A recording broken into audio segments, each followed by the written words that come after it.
వంశీ గురించి ఎక్కువ మాట్లాడితే దిష్టి తగిలేస్తుందేమో, బట్ ఒక విషయం చెప్పాలి మీ అందరికీ. బాగా సుఖపడిపోయాడు వంశీ.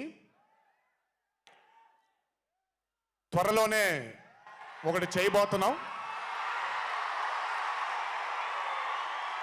అది తనే తర్వాత తనే ఒక రోజు అవసరం వచ్చినప్పుడు చెబుతాడు, అవకాశం వచ్చినప్పుడు చెబుతాడు.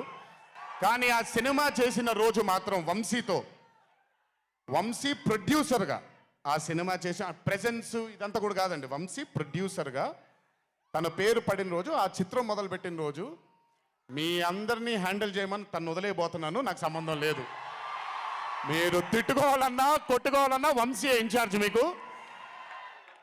నువ్వు నాకు నచ్చావు సినిమాలో సునీల్ అనుభవించు రాజా, వెంకటేష్ గారిని పంపించేగానే కూర్చొని ఎంజాయ్ చేస్తుంటాడు చూడండి, అలా ఉంటాను నేను. మిమ్మల్ని వంశీనే వదిలేస్తాను. వంశీ ఆ టార్చర్ నువ్వే పడు.